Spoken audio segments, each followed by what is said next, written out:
Alright, let's take a look at the loss from last week.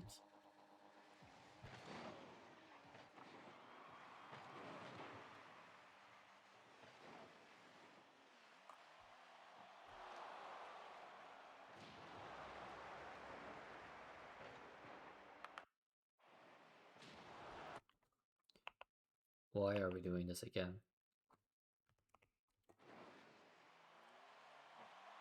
So the ball goes this way, okay, and what are you gonna do? You go this way again, like, look at all these beautiful small bets over this side on the field. Look at them. It's glorious, glorious, glorious small bet.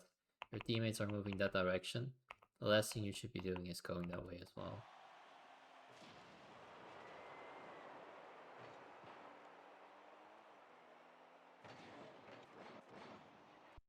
Oh well, let's look, because you went all the way over here. Now you're here. Ninja-san was here. And I was on this side of the field anymore because you're rotated where everyone is. And now they have time and space. Luckily, this guy's dumb and just turns away because he didn't expect no one to be there. But yeah, you still get beaten. Like, you should have been here. This should have been a free ball. That's pressure. This is not pressure.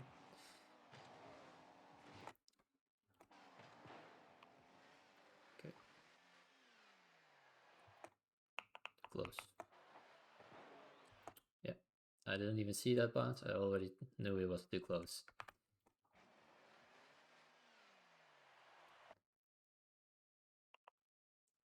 There is what you should be, not there. Makes a huge difference. Because let's go to that spot. Let's look at that POV. And let's look how the ball comes to us when we're over here. Look how free this shot is. All you need to do is hit it there, and then Jason will have a free open net.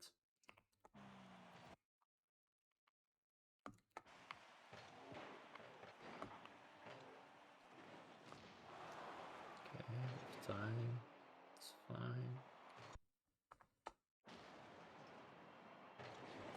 I wouldn't turn near upfield, Jason. I would just rotate back, go take the boost, go a little wide and settle here. Ninja go middle. Or is he flipping back? I don't know.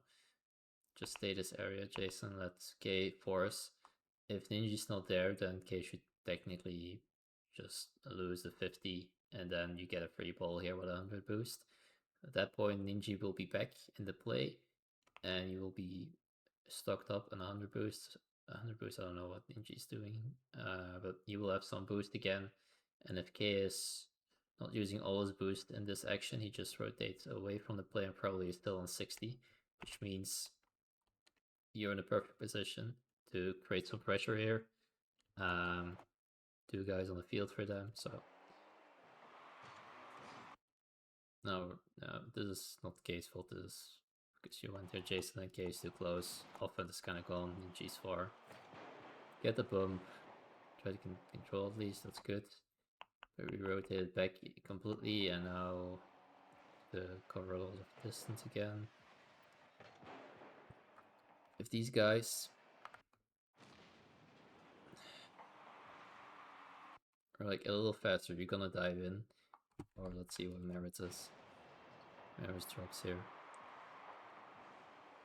If he falls a little bit differently and he sees you here, he bumps you away. That was like a free one-on-one with Jason, for example.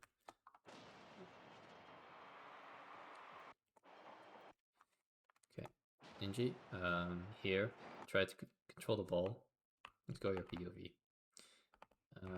Like, it's a good idea to control the ball here. What you should be doing. However, as we see here,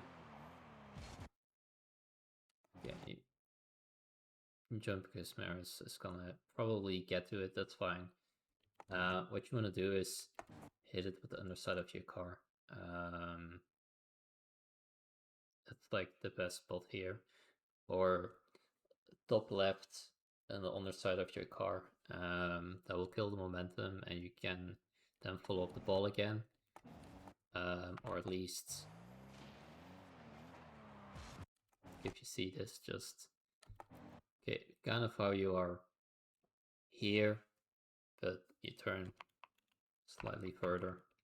Let's say like another 30 degrees, and then your car would be angled, something like this.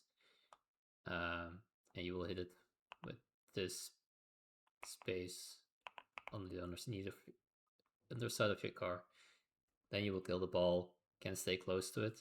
They're not ready, and then you will have a proper follow-up. If you get a bad touch here, this guy's already up. The last thing you should be doing is challenging him and jumping. You just, well, he has beaten you already, just let him beat you and just turn away from the play, like this.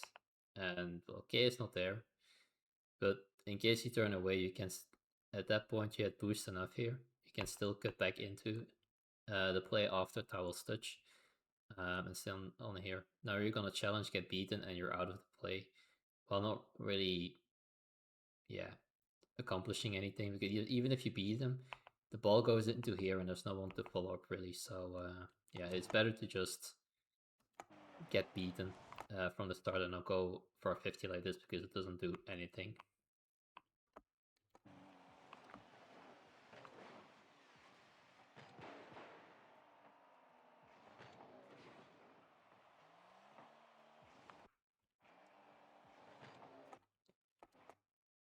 Just don't go for this chaseness over here. He just needs to go, and if he has the side, it's the side wall, and it goes past mirrors, you have a free open net. You just can't go for this ball. This is Jason's ball. He's there. Imagine if you were still in this area, you would actually be able to maybe challenge this. Somehow we still get away with it. In these carries, like, trust Jason to just stay close to the ball and take a 50. Don't creep up too much. Don't try to hit it away from him here, Ninja, because all you're gonna do is just double committing with someone. And if Jason gets beaten, ball probably goes to K, but if you don't go up for the ball, you can just rotate away, get behind K, and all is good, all is under control. Now you just force two people, and yeah. Okay, after that, your reaction should not be rotate this side, you should be rotating this side.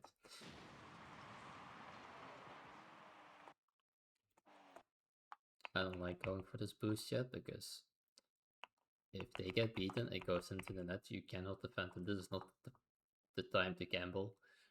I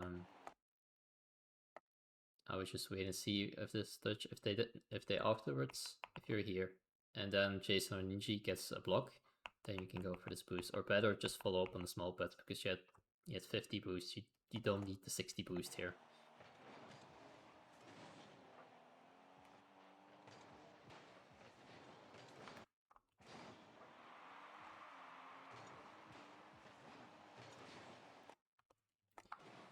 Okay.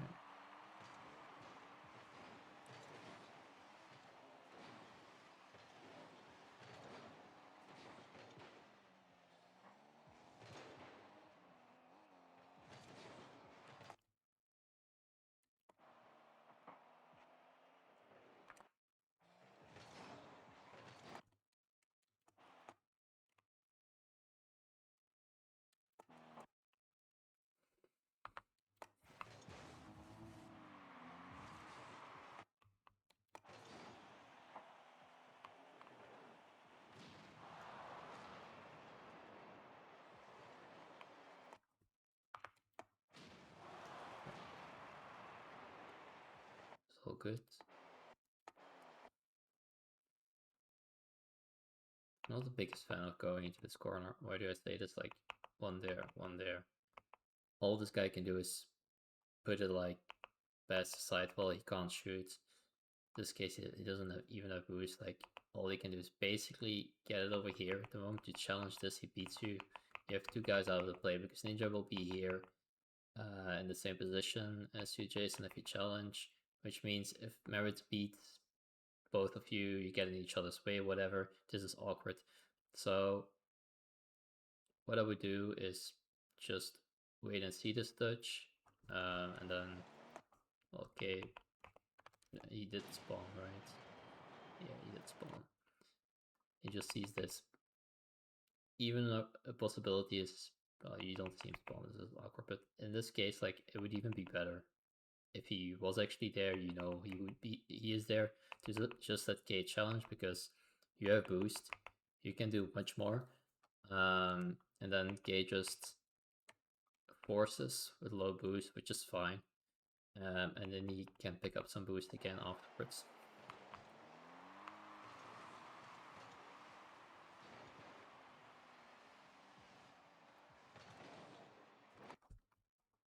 Don't wave dash. Stop doing this bad habit.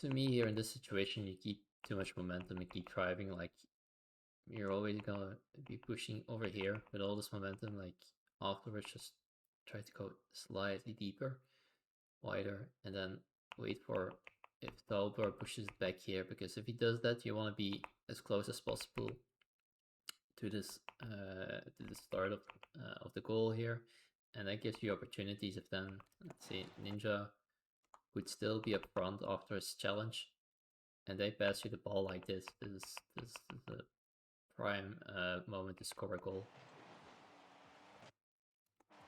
Like, imagine you were here, you just need to beat Merit, put it to the side ball, and then Ninja's basically a free open up, but you pushed up too much again. Now you're on this side of the ball. All you're gonna do is push it over there. Arian is there, so it's gonna be awkward. And you're lucky not to even concede from this whole situation. Jason,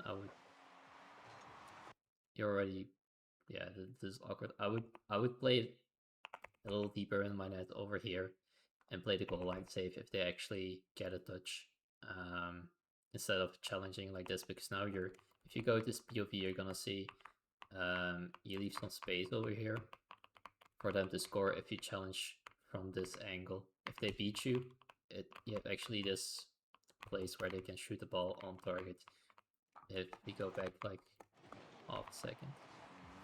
So everything is fine. This is good. Now you just move like this. And just sit over here and see what happens. And if you do this, you cover the net a little bit better, and you will not have this blind spot that you're not covering. Yeah. Angles and like the true angle of approach for so many of your challenges is like such a big deal in Rocket League. So making sure your angle of approach is good makes your 50s like twice as consistent and threatening, and yeah, easy to get the result. Yeah, it just makes it easier to get the result you actually want. Okay, that's too aggressive. Let's or 5 picks in, and we're still pushing with 3 guys into the corner.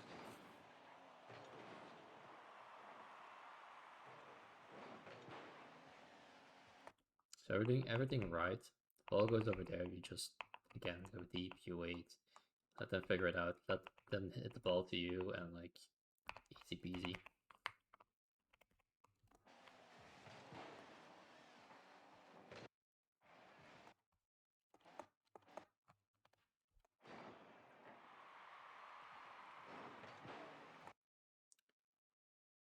So you use boost, you go this way, which I don't like too much, but then you decide to stay going this corner. Like,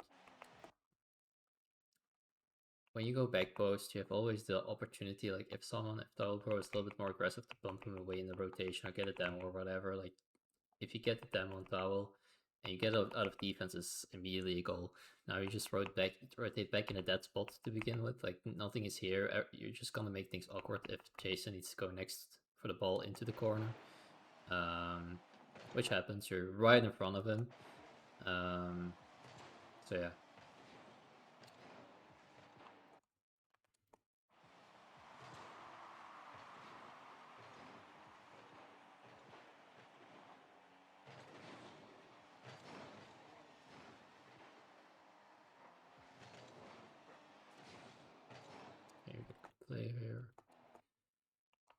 Why are we so fast? There's nothing happened. You wave dash, gain some more speed. Like, where are we going? We're already past in front of the ball.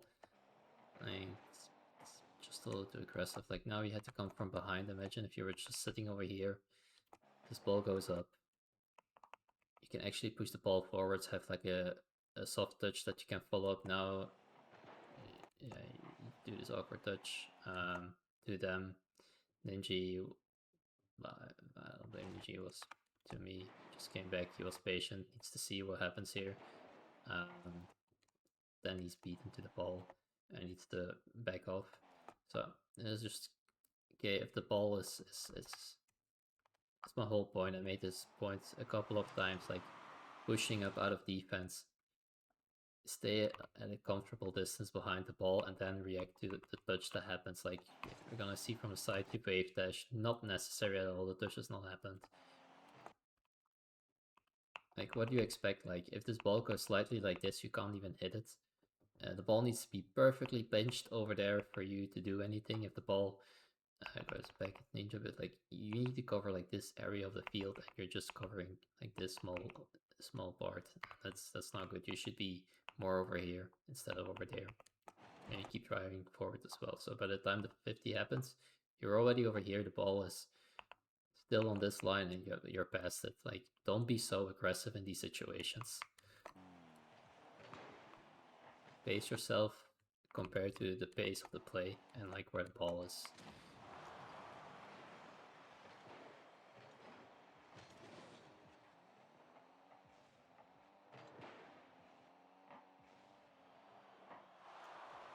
Decent.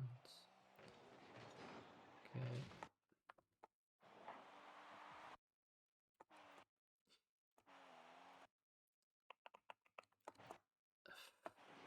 I'm not a fan of this demo here. Like, you don't know yet what's gonna happen with this 50 and stuff, and you're committing over there. Like, if you just pick up these pets and stay in the play, if they get a 50 that goes hard middle, you're there to follow it up or whatever. And then this guy's beaten either way. Now you're taking yourself out of the play, going into the third of the field, where the other two players are, where your two teammates are. So it's only gonna work if you hit the demo on him, otherwise you're just gonna overextend in this situation, which is not really necessary. You have all the control here. It's not the moment you need to do this. And you get him right here with murder again. It's because of this overextension here. It was not necessary. Not the right time to demo. Demo should be like, if you go out of your way to go back into the play and to demo, that's not the way to go. You want to do demos out of normal rotations, just force a bump or a demo or whatever, or when you are like in a 1v2 situation where you just either left the ball or your teammate always has control of the ball and you just are ahead of the play and just try to force this guy. Those are the offensive moments to go for a demo, not to, when you have your rotation away, not turn back and then go for a bump. That's only a thing when it is actually a 1v1 already, otherwise you should not be doing that.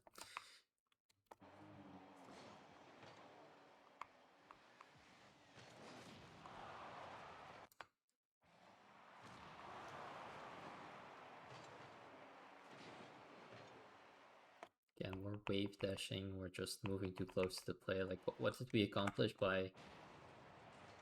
We dodged the bump. We used the wave dash as well to gain momentum again. And we're out of the play and we didn't do anything. And now we're on the wrong side of the field again. That makes us in the area where the opponents are. If you were just over here, you see the ball goes over there, you turn away, you go back, Jason misses, you're still there.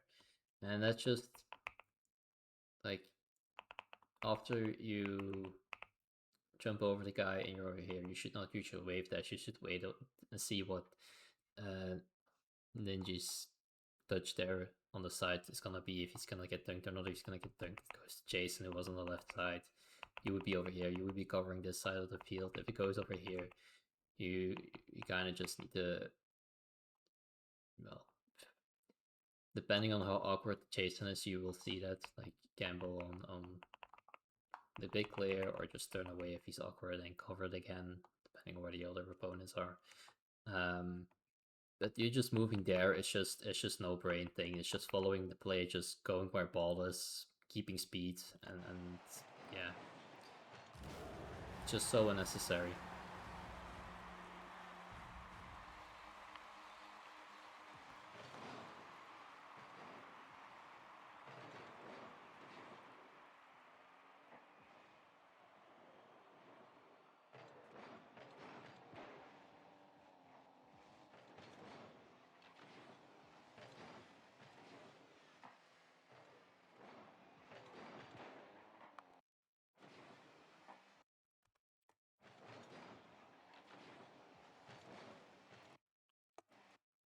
In your landing, try to face away from the play so you can already move away from this side of the field where everyone is. Like this is peak prospect gameplay. We have 6 people on the same side of the field. Like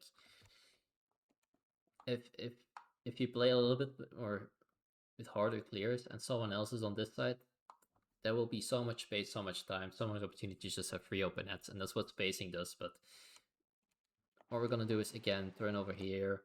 All 6 are still on this line. Now the goalie is forced. Like, look how long that took.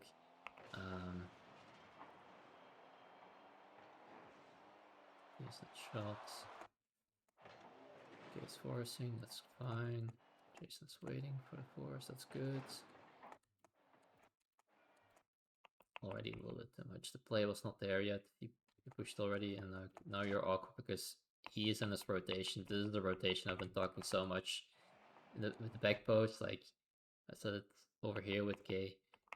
If you don't go back post, you can get these people that are waiting for a pass middle and then put them away, and that's just a great opportunity to get out of defense and get rid of all the pressure they have. It's like there's no follow-up all of a sudden anymore. That's why you do back post rotations, because of these situations where you can help the defense actually, because if you rotate back and just stay ball side, you're gonna make things awkward and be in the same spot as all your teammates already, and that's why you do that kind of stuff.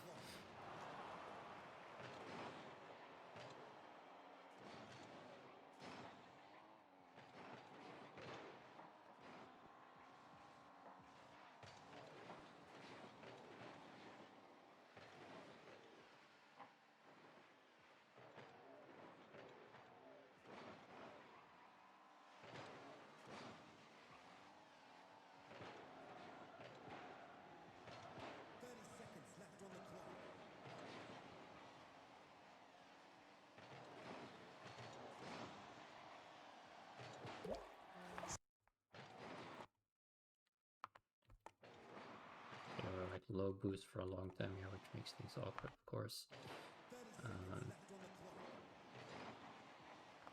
Let's go back a second and see where we can actually alleviate the pressure here for a second. So here we're in offense.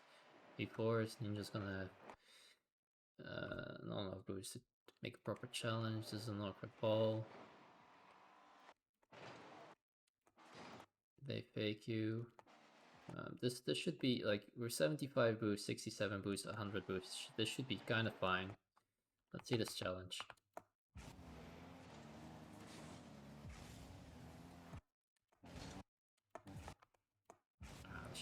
This should not really be happening. Like, you can just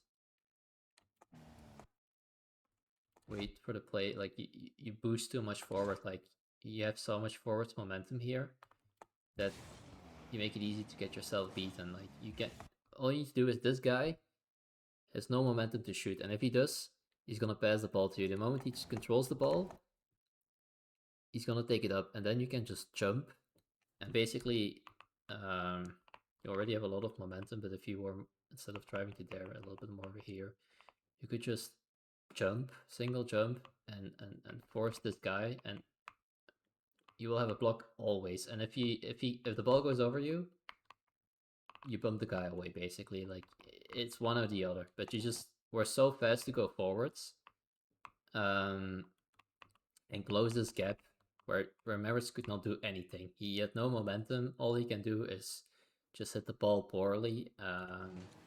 Like he's just gonna pop the ball here. Like this is there's no momentum behind this. And that's because you just were panicky and thought you would be able to do anything. You just need to focus here in these situations. Like, what can he do? What is he gonna do? I just need to get a 50 here or get a bump. And you don't need to be fast for that because you had a lot of boost. Like at all points, if you're just straight in the path to the goal, all you need to do is go up. If he goes high, and if he goes low, you just take a 50. That's all you need to do. But you pushed forwards and made it difficult for yourself, and that's why you don't get a bump here. And that's the first moment in defense here where it goes wrong.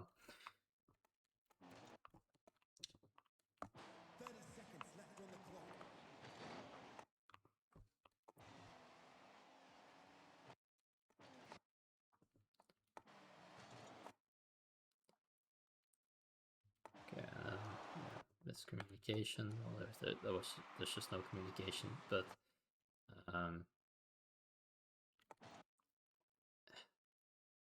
here it just, yeah, I'm not gonna talk too much about it, but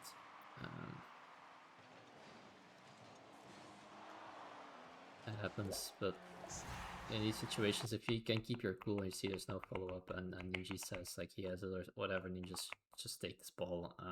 Because even if you have a somewhat of a clear, it's just gonna be a poor one again into this area, and they're gonna follow it up. So it's in these panicky moments where you need to keep your cool and like know that your teammate is in net and that he actually has a better touch, and force him to go, because the guy here on the backboard with no momentum and stuff is always gonna pass the ball into the middle area, which is not great.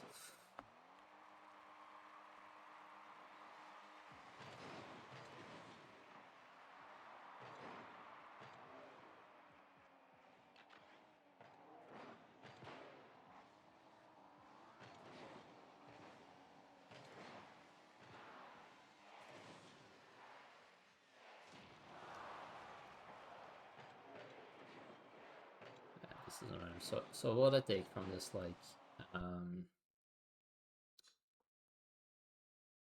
so we're still rushing too much in the corner with all three of ourselves. We're staying too much on the same side of the field. Turn away more from the play. Third man, go away from the play. That needs to happen way more with you guys. Second, following up the play. There's still Kate is the more, I see it from the other guys from time to time. I don't think I saw too much from Chase because Chase played really passive in this one, but like finding the right speed of approach as the follow-up guy compared to the first man as a second man or third man, depends on like how the situation is like. But these players here, like just feeling like how quickly the play is and like how long is it gonna take until this challenge is happening, and I need to distance myself appropriately to how hard this ball is probably gonna be hit. That needs to be better instead of keeping momentum, keeping speed, because too often you just be too close, you'll have an awkward touch because of it, whilst you would just have a lot of time where like at the start here did this challenge and Kay was over here instead over there. The ball basically did this, but was too high because you had already a little bit of momentum and then goes over you, and otherwise you would have just an easy one backboard. Ninja's here. Jason was there, cool. Like especially in matches like these, like it's yeah, it's really unnecessary. You should just distance yourself a little bit better. Yeah, and defense is it's still just staying away from your two teammates. I would say that's the main issue I keep seeing over and over, then panicking in the goal. I think I saw it from Jason. I pointed out to Jason here a couple of times, like staying to this line, goal line. Don't do this. Do a little bit more this, because this little bit of distance gives you enough time to make a goal line save, and your approach in some cases can be way better when they have a shot on target. So use that, and like these corners, when the ball is there and someone is over either here or here, it's such a safe situation. Honestly, it's so safe. So don't panic if the ball's in the corner, even if you have distance. If you're like the third man, Your teammates are coming back, and there's one guy over here. And he's in the corner. All he's gonna do is push it towards you. All you need to do is wait for him to push it to you and take the 50. All you need to do in these situations. And don't panic like, I need to rush, I need to get the 50 early. Instead of 15, like, imagine if it's high. This guy over here. You don't need to 50 the ball here. Like, half the time the ball goes over. Or it's just a poor touch. Or it goes to no one. Or it goes straight to you and you clear it away. You don't need to always challenge immediately. They will pass it to you. Yeah, and so don't panic in these situations too much. It's not as dangerous as you think it is. It's honestly what I would say about all of the grouping I put in the corners. So lessons learned: spacing out still an issue. Rotating away. No panic in goal. Just if you're in a good position in defense, just let the ball come to you. And distancing yourself a little bit from the play. Don't speed up too soon. Keep the proper distance and time your approach towards the ball if it comes to you. Those are the main things I still see.